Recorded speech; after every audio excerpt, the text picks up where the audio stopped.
Ujian itu memurnikan. Dan ujian itu membuat kita bukan hanya layak, tapi berkuasa untuk melihat janji itu digenapi.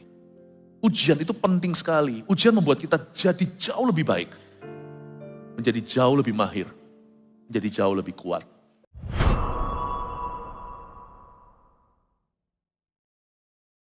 Kami berjanji di hadapan Tuhan.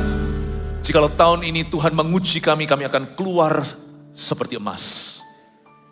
Kami tahu ini bukan sekedar self-confidence atau rasa percaya diri ataupun janji palsu. Kami bertekad penuh, kami sudah komitmen sama Tuhan Yesus, kami tidak mau jatuh bangun lagi. Kami tahu jikalau Engkau menguji iman kami, apapun itu ujiannya, kami mau lulus. Kali ini pasti kami responi dengan cara berbeda, tidak seperti 2023 dan sebelumnya. Kami mau menang, kami mau merampas, mengambil kembali mahkota kami yang hilang. Hamba berdoa syafaat untuk jemaat. Jemaat ini menjadi lebih dari pemenang ya Tuhan Yesus. Genapi janjimu atas kehidupan setiap jemaatmu. Sebab Engkau adalah Allah yang setia, Tuhan Allah perjanjian. Teach us, ajari kami bagaimana membangun hubungan perjanjian itu dengan Kristus. Sembunyikan hambamu atau hambamu menjelaskan sesuatu. Karena semua yang hamba jelaskan hari ini, sungguh-sungguh akan membawa suatu terobosan baru dan mujizat dalam kehidupan jemaat. Makasih Tuhan. Dalam nama Yesus, haleluya. Amin. Let's give God the glory. Kita berikan kemuliaan bagi Tuhan. Praise Jesus. Haleluya. Sekarang di Tuhan yang menguji kita sebelum menggenapi janjinya. Jangan takut ujian. Dari kecil kita trauma sama yang namanya ulangan. Dulu kalau ulangan umum waktu saya zaman sekolah dasar atau SD. Waduh ketakutan. Orang Kristen gak boleh takut ujian iman. Karena ujian iman itu bukan untuk membuat kita gagal. Di benak Tuhan, ujian yang Tuhan izinkan dalam kehidupan kita. Ujilah aku Tuhan, cobalah aku. Lihatlah apakah ada jalanku yang serong. Ujian itu memurnikan. Dan ujian itu membuat kita bukan hanya layak, tapi berkuasa untuk melihat janji itu digenapi. Ujian itu penting sekali. Ujian membuat kita jadi jauh lebih baik. Menjadi jauh lebih mahir. Menjadi jauh lebih kuat. Ya, kita punya seorang Allah. Kabar baiknya kalau saya tidak kasih dulu introduction tadi, kita akan takut. Kita punya Allah yang menguji. Wah, trauma sekali. Oh, Tuhan jangan kasih saya ujian. Jangan takut lah, gak usah takut, tetap diuji sama Tuhan. Ya kan? Kenapa kita takut? Malah takut nanti malah gak persiapan. Dan Tuhan itu tidak pernah ngasih kita ujian itu iseng. Takut pun gak tentu diuji sama Tuhan. Karena Tuhan tahu apa yang Anda perlukan. Jadi buat apa kita persiapan, selain kita mempersiapkan hati kita selalu ikut Yesus. Kita tuh punya seorang Tuhan yang menguji kita sebelum menggenapi janjinya.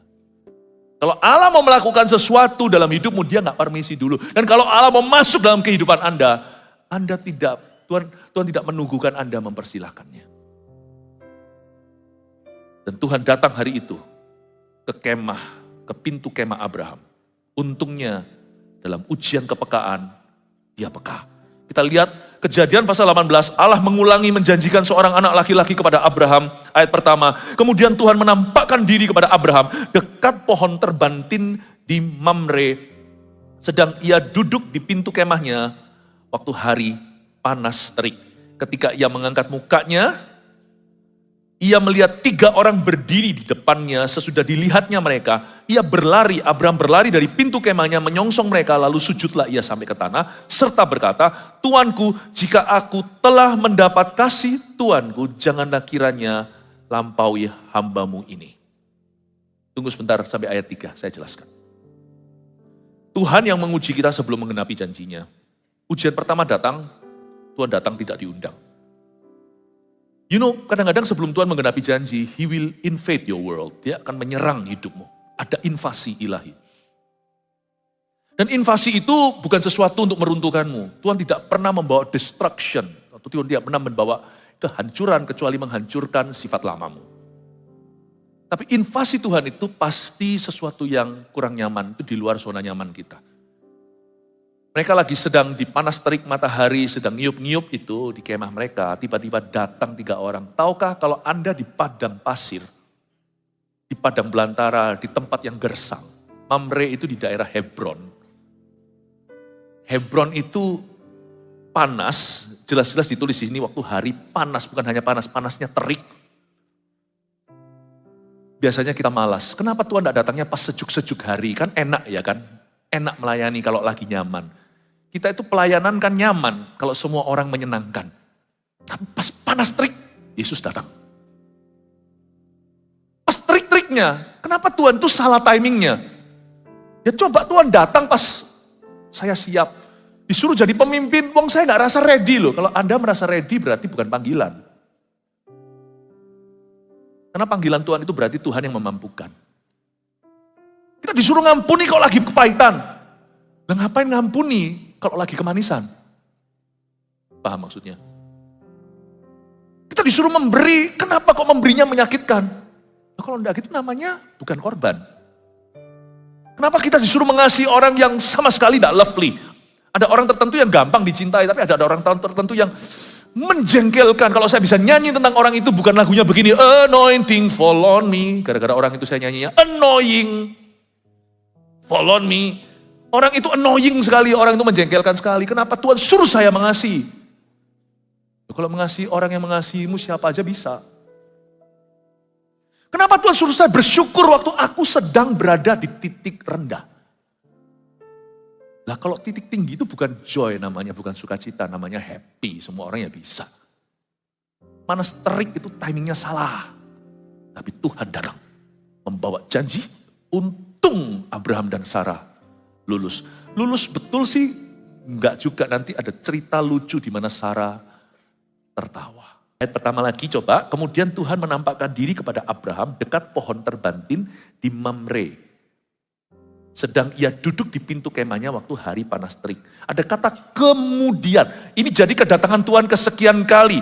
Saya kasih latar belakang, gak usah dibuka. Baru berapa ayat di atas, tepatnya di pasal 17 ayat 21.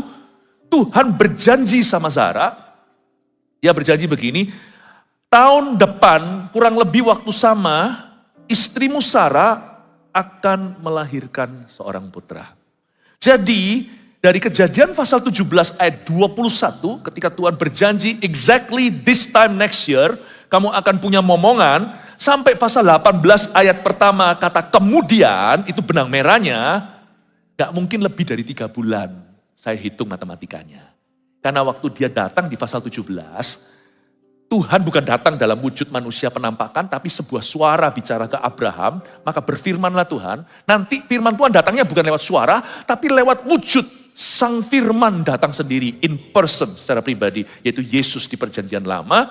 Kira-kira jeda waktunya 3 bulan yang lalu.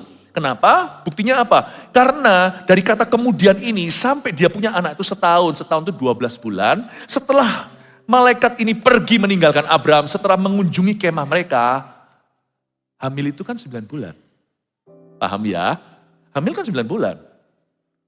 Nah berarti antara Tuhan berfirman dan Tuhan datang ke kemahnya secara langsung, secara pribadi. He came in person, sesuatu yang begitu penting. Yesus datang sendiri. Itu 3 months ago, the last time he spoke. Terakhir kali dia berbicara. Berarti Abraham punya iman itu tidak dengar suara Tuhan sekali atau dengar firman Tuhan sekali-kali. Abraham itu mendengarkan firman Tuhan terus-menerus. Iman itu tidak tumbuh hanya mendengarkan sekali. Iman timbul dari pendengaran. Dan pendengaran oleh firman Kristus. Kalau bahasa Inggrisnya kurang lebih begini. Faith comes from hearing kan. Hearing di sini bukan hearing sesekali. Tapi keep on hearing. Kalau Anda mau melihat janji Tuhan digenapi, Anda mau kuat dalam iman, kuping ini harus diarahkan ke FM Tuhan. Gak boleh kuping kita pelin-pelan. Firman masuk lewat telinga kanan. Gosip dan semua negativitas lewat telinga kiri. Masuk lewat telinga kiri. Gak bisa. Putuskan. Telinga Anda itu sudah satu paket. Mau dengar siapa atau mau dengar apa. Makanya orang yang mencari firman memperoleh berkat. Orang yang mendengarkan nasihat orang fasik akan tersesat. Anda tentukan hari ini. Jadilah seorang pendengar firman sebelum menjadi pelaku firman. Saya ngerti kita harus jadi pelaku. Tapi gimana jadi pelaku kalau tidak menjadi pendengar yang baik dulu? Iman itu timbul dari kata kemudian. Kemudian berkali-kali Tuhan bicara ke Abraham. Yang akhirnya menjadi Abraham. Faith comes from not just hearing, but from keeping on hearing. Iman tidak timbul dari pendengaran, tapi dengar terus. Ada orang yang dengar firman, mana mujizatnya? Lalu kecewa. Dengarkan terus. Kalau dengar khotbah juga sama. Makanya saya biasakan gereja ini sudah berselera serian dari dulu. Apa yang lebih seru dari drama Korea? serian khotbah di gereja kita. Haleluya, kasih tepuk tangan untuk Tuhan. Kemudian Tuhan menampakkan diri kepada Abraham. Di mana Tuhan tampakkan diri? Dekat pohon terbantin di Mamre. Dekat pohon terbantin di Mamre. Apa toh itu? Dekat pohon terbantin di sini, persisnya lokasinya di Hebron kalau Sherlock. Abraham kalau Sherlock hari ini di Hebron. Hebron itu tempat nanti Abraham pun dikuburkan. Tapi waktu itu, Hebron kenapa begitu spesial istimewa? Tempat pertama yang dia beli juga dari kaum Kanaan, dibeli dengan fair-fairan. Jadi Abraham sekalipun dapat firman, dia terus nggak main rampas. Hebron di pohon terbantin di Mamre itu di Hebron. Hebron itu adalah tempat yang sangat khusus karena itulah tempat di mana Abraham bangun mesbah. Your altar is your covenant. Mesbah Anda adalah perjanjian Anda dengan Tuhan. Hubungan perjanjian dengan Tuhan itu perlu sesuatu di antara kau dan aku, di antara dia dan kita. Ternyata di tempat Abraham mendirikan mesbah, yakni di pohon, dekat pohon terbantin di Mamre. Nanti kalau Yesus datang visitasi dia, memberikan kunjungan dadakan yang membawa berkat yang dahsyat. Mau tahu Tuhan datangnya kemana? Di dekat pohon terbantin di Mamre. Tuhan gak pernah datangnya jauh-jauh dari mesbahmu. Kalau gak percaya, mau undang setan, buat mesbah di rumah. Mesbah setan di rumah. Taruh satu TV, dan di sana selalu nonton pornografi, datanglah perpecahan dalam rumah tangga Anda, dalam pernikahan Anda. Atau mesbah penyembahan berhala bahkan. Padahal kita anak-anak Tuhan, kita tahu apa yang dilarang oleh Tuhan. Perintah Allah yang ke-1, janganlah ada padamu Allah lain di hadapanku. Pasti di sana akan banyak gangguan roh jahat. Akan hilang damai sejahtera. Tiba-tiba itulah, kalau Anda mau menghentikan, menutup celah dan menghentikan semua serangan-serangan fajar dari iblis, gampang. Hancurkan mesbahnya. Dengan prinsip yang sama, dalam terang dan dalam gelap, Anda harus mengerti, mesbah benar yang kita bangun bersama dengan Allah yang hidup, itu akan menjadi tempat arrival-nya berkali-kali dalam kehidupanmu. Ayat 2, ketika ia mengangkat mukanya, ia melihat 3 orang berdiri di depannya. Ini ia Abraham ya, ketika Abraham mengangkat mukanya, dia lihat 3 orang berdiri di depannya. Ada berapa? Ada 3. Ya. Sesudah dilihatnya mereka, ia berlari dari pintu kemahnya, menyongsong mereka lalu sujudlah ia sampai ke tanah. Apakah detik itu langsung Abraham tahu ini Jesus? Nggak tentu. Tapi Abraham belajar sesuatu, di sini kita semua orang Kristen tidak boleh kaku. When God wants to bless your life, He doesn't send blessing. Waktu Tuhan mau memberkati hidupmu, Dia tidak mengutus berkat. Waktu Dia mau memberkati hidupmu, menambah sesuatu, increase atau meningkatkan sesuatu, Dia kirim seseorang, 2 orang dalam hidupmu. Mau tahu nggak? Alat Tuhan, alat yang Tuhan paling prefer, yang Tuhan paling demen pakai itu selalu manusia. Jadi izinkan dirimu itu ngalami invasi ilahi. Jangan kaku, maunya sama orang-orang itu aja. Aku gak mau belah cekinya, ya ini aja. Berarti Tuhan gak bisa meningkatkan apa-apa dalam hidupmu. Ya berhenti di sana, stagnan selama-lamanya. Dan suatu hari Tuhan akan tanya pertanggungjawaban, talentanya mana? Kenapa kamu sembunyikan? Tapi ada orang tertentu yang mau belah, gak masalah. Tetapi orangnya itu, sifatnya itu gak kenaan. Dia hanya bisa cocok dengan tipe-tipe tertentu, ya berarti Tuhan tidak bisa membentukmu. Menjadi seperti Kristus itu berarti harus tipe-tipe lain diizinkan dalam hidup Anda. Ketika ia mengangkat mukanya, ia melihat 3 orang berdiri di depannya. Bukannya dia lari menjauhi, Abraham malah justru menyambut. Mari kita sama-sama belajar welcoming people in your life, dalam hidup, bukan di dalam gereja saja. Tapi jangan welcome orang-orang yang Tuhan bilang jangan. Jangan menjadi pasangan tidak sepadan. Kebaktian sebelumnya tadi saya jelaskan, Abraham tidak seharusnya membawa Lot, karena Tuhan sudah memberi instruksi jelas, kamu tidak boleh bawa siapa-siapa, kamu harus tinggalkan negeri asalmu dan sanak keluargamu, sanak saudaramu. Jelas sekali. Ya, kita tetap harus selektif. Tapi seselektif-selektif kita, kadang-kadang kita harus akui, kita ini kaku. Kita itu semakin tua, hanya bisa bergaul dengan orang-orang yang tipe itu. Dan kita minta semua orang yang boleh dekat sama kita, atau yang kita mau berinteraksi dengan mereka adalah orang-orang yang sempurna. Orang yang sempurna. Saya harus minta orang yang mengerti saya. Saya harus minta orang yang tidak annoying, tidak menjengkelkan. Saya harus minta, ya berarti nggak bisa Tuhan pakai manusia dong. Kalau yang kita minta semuanya itu kriterianya Tuhan. Aku minta istriku harus gini-gini, semua itu kriteria Tuhan. Cuman dia perempuan. Aku mau suamiku harus ganteng, kaya. Aku, enggak ya mungkin ganteng kaya gitu enggak tentu. Tapi mungkin Zaman sekarang perempuan bilang begini mungkin, saya tidak pentingkan segalanya, saya cuma pentingkan kepribadiannya. Wah, semua orang tepuk tangan luar biasa. Mobil pribadi, akun pribadi, jet pribadi. Ya, yang Anda sebut semua kriteria kualifikasi itu semuanya adalah Tuhan Yesus. Tidak ada orang itu. Suami menajamkan istri, istri menajamkan suami. Anda mulai dengan satu platform bersama-sama, di mana di kira-kira 11-12 Anda itu mendapatkan compatibility atau kesepadanan, dan dengan tuntunan Roh Kudus seperti Abraham mencarikan jodoh untuk Ishak lewat Eliasar kembali ke tanah halaman, ditemukan, lalu di situ setelah itu mereka dibuat menjadi satu. Nggak ada orang yang Anda sebutkan. Dalam pernikahan pun tuntutannya begitu rupa. Pertemanan juga sama. Aku minta orang yang gini. Nanti kalau kita kena gesekan di gereja, kita kecewa. Gereja kok begitu? Loh, gereja bukan Tuhan. CG juga bukan Tuhan. Suamimu bukan Tuhan. Istrimu bukan Tuhan. Papa Anda bukan Tuhan. Anak Anda juga bukan Tuhan. Tapi Abraham tahu, Tuhan mau berkati aku ini. El Shaddai akan memberkati saya. Dia lari sambut 3 orang ini karena dia merasa, entah dia tahu nggak itu Yesus dan malaikatnya, dia merasa setiap kali dia lihat Allah mengutus seseorang, selalu hidupnya akan mengalami peningkatan dan perubahan. Dia lari menyongsong mereka.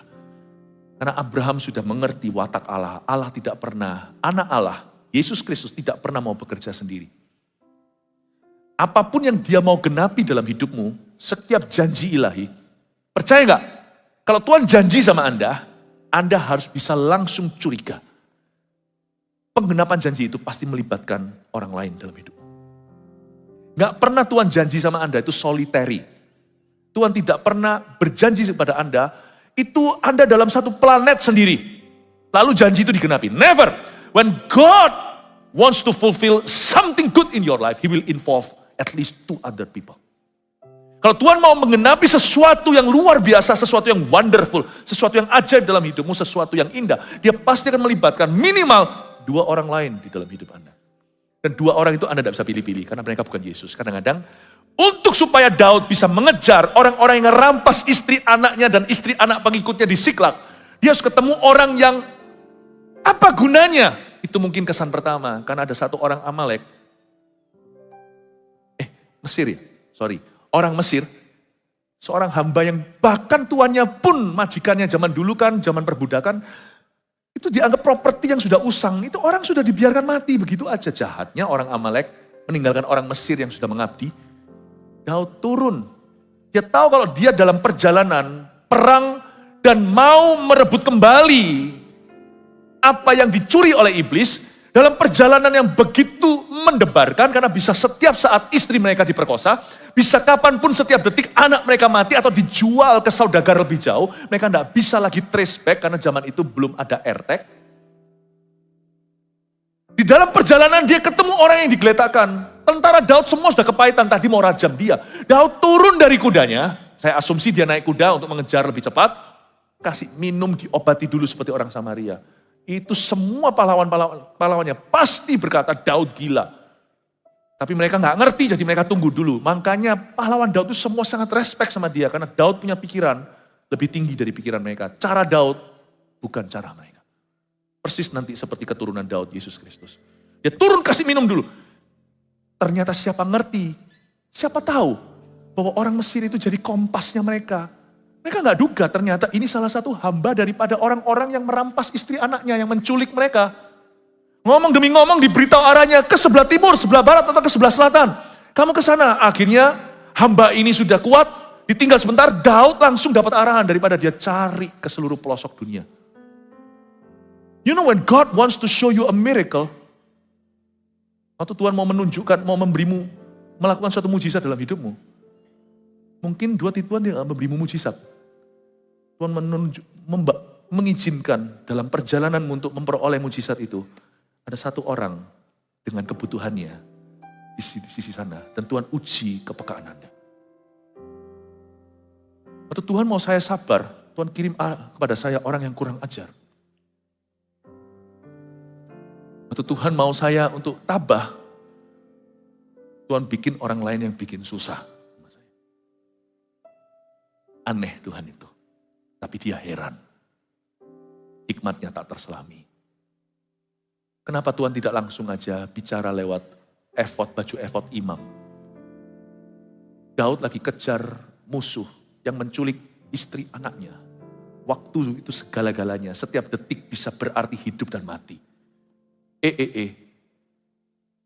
Malah sama Tuhan, kuncinya diletakkan ke seorang budak yang dibuang dan tidak ada harganya sudah. Di sana haus dan ditinggalkan untuk mati. Hikmat Allah. Tapi Daud sebagai nenek moyang Yesus Kristus pegang satu prinsip. Setiap kali Tuhan mau memberkati aku dan memberi satu mujizat atau mengadakan mujizat dalam hidupku, Dia akan utus seseorang. Aku harus peka sama manusia. Ketika Dia utus manusia dalam hidupku, itu berarti Tuhan mau menambahkan sesuatu dalam hidup saya. Luar biasa. Dan itu tidak sesuai kategori. Alangkah baiknya yang datang ke dia itu adalah orang yang langsung memberitahu. Ceritanya loh, twist plotnya loh. Saya ingin Anda mengerti bahwa Abraham berpikiran sama. Ini nenek moyang Yesus Kristus. Dari awal sudah dikasih karakter demikian. Waktu dia melihat 3 orang itu, dia langsung lari menyongsong. Ada sesuatu untuk aku yang Tuhan taruh di 3 orang ini. Ada sesuatu untuk saya. Bisakah Anda melihat itu? Yang belum ber-CG, Anda tidak akan pernah tahu apa yang Tuhan sediakan. Sebab mata Anda belum lihat, telinga belum dengar, apa yang Allah sudah sediakan bagi orang yang mau taat padanya. Ayo ikut.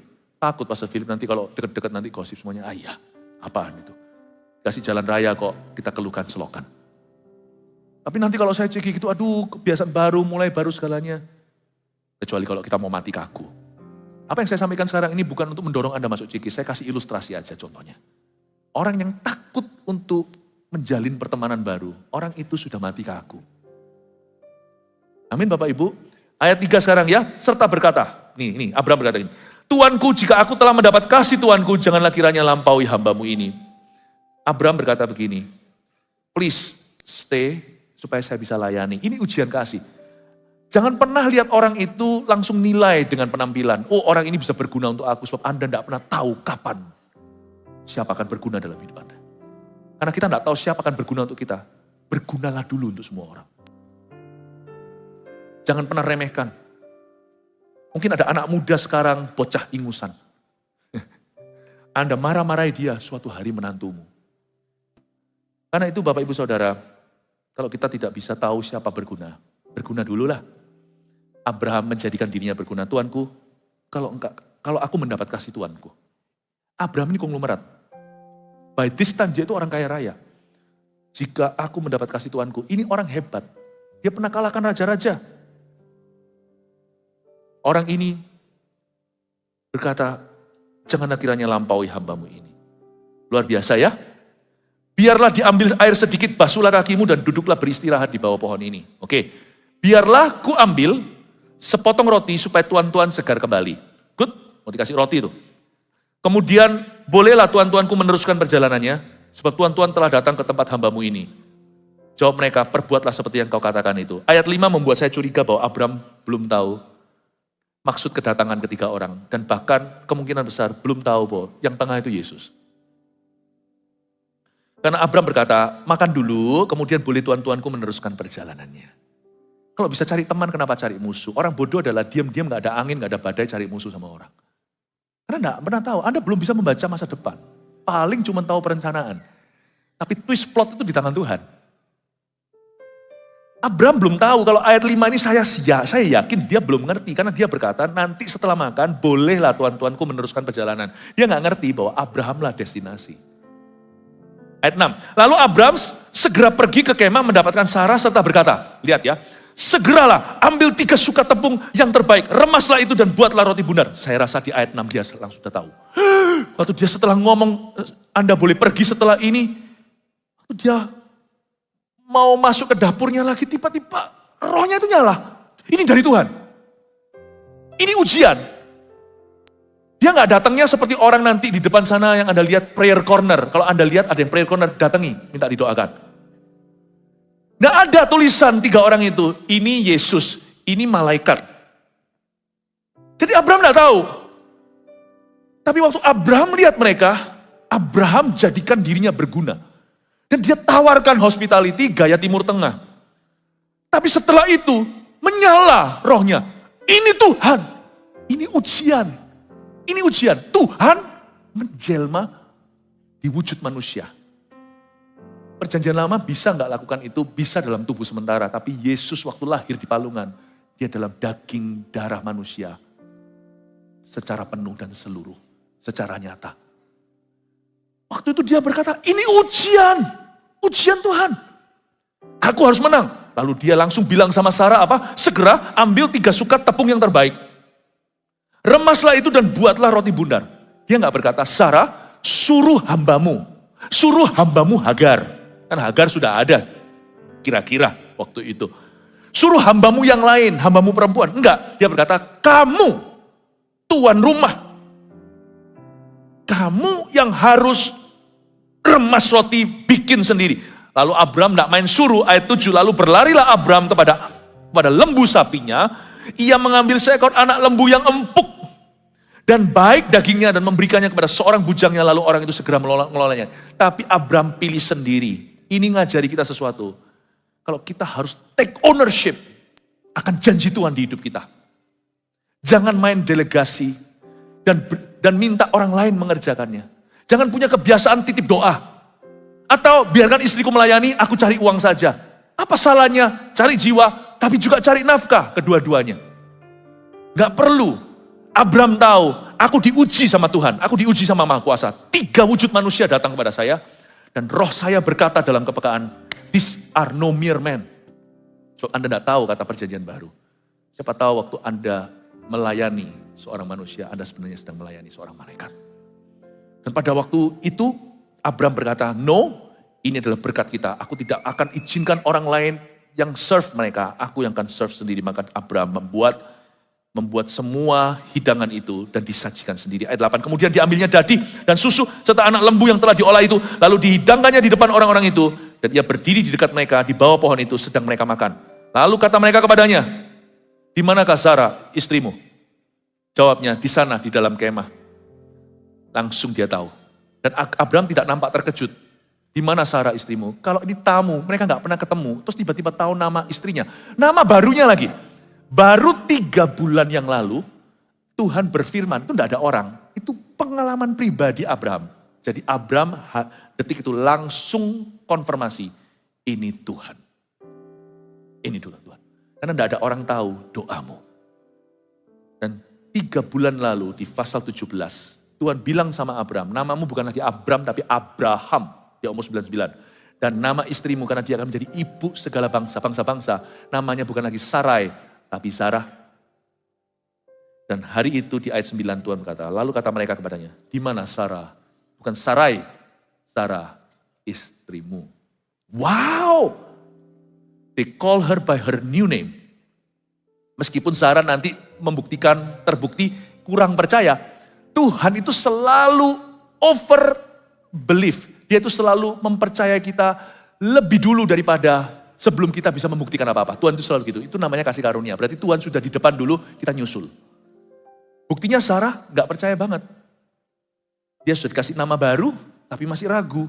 Tapi Tuhan tidak pernah mengganti namanya loh. Meskipun Tuhan Maha tahu. Tuhan tahu bahwa nanti sebentar lagi Sarah akan ketawa. Tidak ada mustahil bagi Tuhan. Tidak ada rahasia. Semua yang akan terjadi Tuhan tahu semua. Jadi Tuhan tahu nanti dia akan mentertawakan presiden.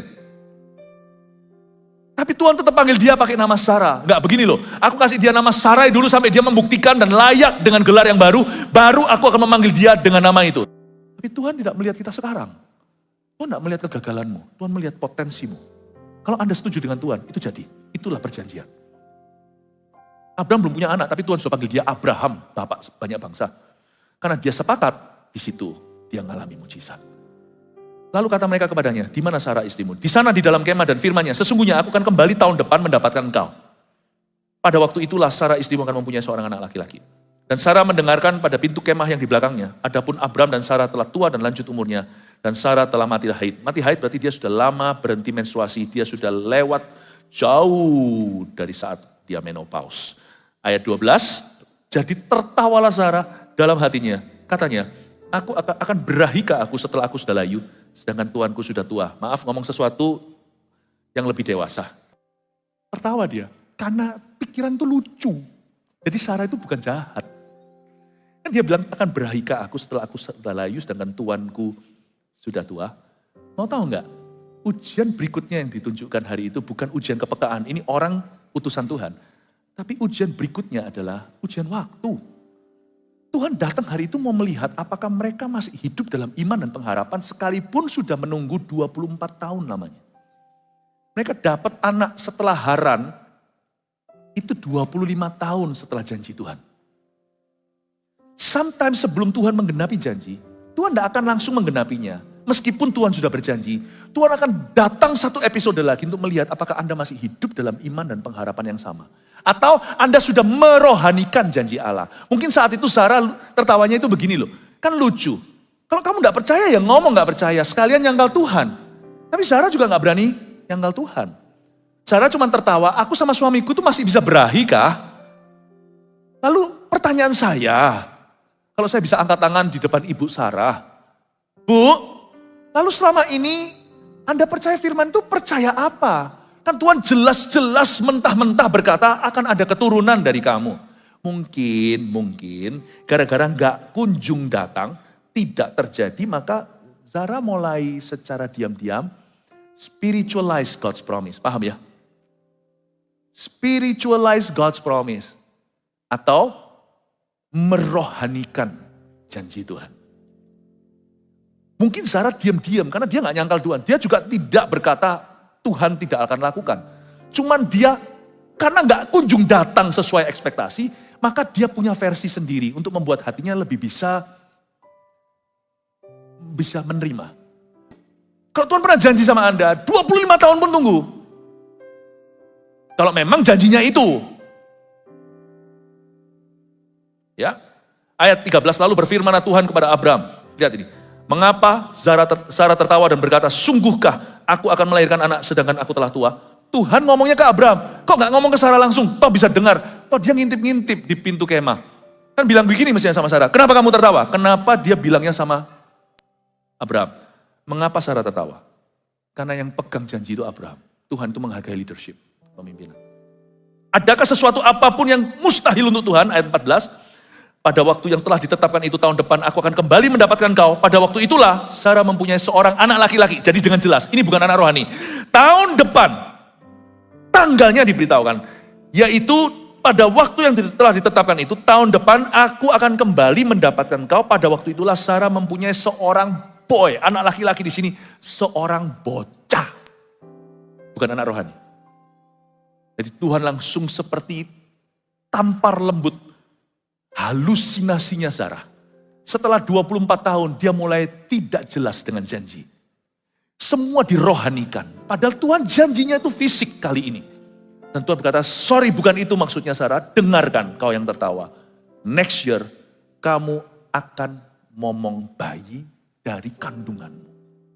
Sarah kayak, gak berani ketawa. Kayak sudah lupa janji itu. Tapi Tuhan tidak pernah melupakannya. Anda bisa lupa janji Allah. Allah tidak akan melupakan janji yang pernah diucapkannya dalam hidup Anda. Berapa banyak di antara kita ajak orang tua mau datang ke gereja, nggak mau setelah 20 tahun. Udah males aja. Dan pertanyaan itu, jikalau beliau masuk neraka sudah tidak relevan buat Anda, ya sudahlah. Anda bisa lupa, Tuhan tetap mengejar ayahmu. Jangan pernah kira Tuhan melupakan hanya karena waktu. Kita bisa luntur, Tuhan tidak akan lekang dengan waktu. Terakhir, ayat 14, adakah sesuatu apapun yang mustahil untuk Tuhan? Kata mustahil di situ, bahasa Ibraninya wonderful. Bukan mustahil impossible, tapi wonderful. Adakah sesuatu yang mustahil bagiku? Adakah sesuatu yang terlalu ajaib bagiku, kata Tuhan. Luar biasa ya Tuhan ya. Kalau saya jadi Tuhan udah tersinggung, udah ngamuk loh. Tapi Tuhan tidak marah. Untungnya, sekalipun Sarah tertawa, Tuhan tidak marah. Bisa pula Tuhan mencabut janjinya. Ya sudah batal. Karena kamu tertawa dan mentertawakan saya. Batalkan. Tuhan tidak batalkan. Di sini saya bersyukur melayani Tuhan seperti itu. Yaitu waktu kita tidak setia, dia tetap setia. Dia kasih kita kesempatan lagi. Dan sekalipun kita gagal total. Gagal waktu kita dites iman. Tapi Tuhan tetap menggenapi janjinya. Tapi Tuhan tegur. Tuhan tidak biarkan kesalahan. Tuhan konfrontasi. Tapi Tuhan tidak ingkar janji. Tuhan memang konfrontasi Sarah. tapi dia tidak menyesali janjinya. Itulah Tuhan yang kau miliki. Karena itu kalau ada orang pernah gagal, jangan terus gagal, kembali kepada Tuhan. Tuhan tidak jerah dengan Anda. Katakan kanan kirinya, Tuhan tidak jerah dengan Anda. Tuhan yang menguji sebelum mengenapi janjinya, satu, Tuhan menguji apakah kita menerima orang-orang yang diutusnya. Tulis ini nanti ke depan tahun ini, Anda akan banyak ujian ini, sungguhan. Dan tidak semua orang yang diutus Tuhan itu menyenangkan. Sadar ya, kadang-kadang juga stranger, orang yang Anda tidak kenal. Dua, muncul kan? Tuhan menguji apakah kita masih beriman dan berharap kepadanya. Ini ujian waktu. Apakah kita masih tinggal dalam pengharapan yang sama atau kita sudah mulai spiritualize God's promise. Merohanikan janji Tuhan. Meskipun janji Tuhan itu rohani, paham maksud saya. Tapi jangan ngerohkan. Kalau memang janji itu ya itu. Kalau janji Tuhan ini ya ini gitu loh. Coba lihat secara konkret.